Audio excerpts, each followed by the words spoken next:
It's day 4 of Blackhawk Down and we've made it here to Lake Eyre.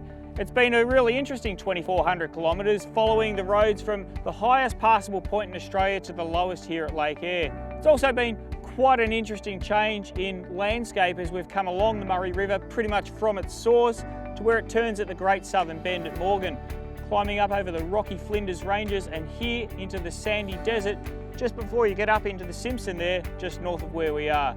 We've seen a change in country, temperature and altitude as we descended through 3 states and 2,400 kilometres. From snow to sand, the journey has shown us an amazing cross-section of the country we call home and also given us a taste of 3 very impressive vehicles. The Wrangler Blackhawk proved well suited to the rough roads of our trip's final stage, its black on black and ominous contrast to the deep orange landscape. Well, jumping out of the Grand Cherokee and into the Wrangler, there's quite an obvious difference in vehicle dynamics, and you might say it's got the aerodynamics of a house brick. But as soon as you turn off the asphalt and onto this dirt road, this vehicle just immediately makes sense. It's comfortable over the corrugations, it handles the loose stuff really well, and it's certainly got enough power to do the job.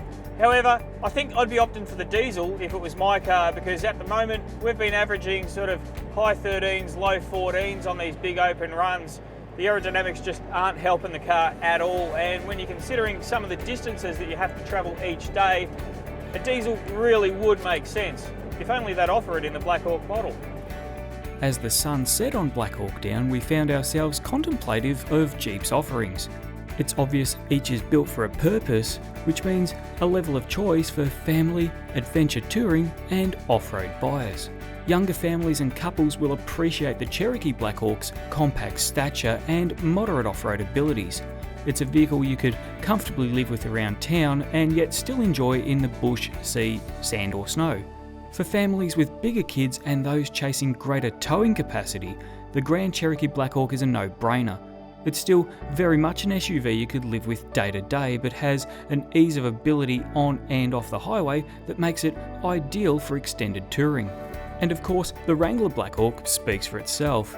It's an off-roader as capable as any on the Australian market, offering the ground clearance, suspension geometry and 4-wheel drive ability required in the rough terrain of the Australian outback.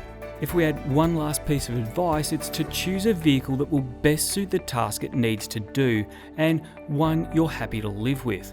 And after this trip, we're pretty sure there's 3 more you'll want to add to your wish list.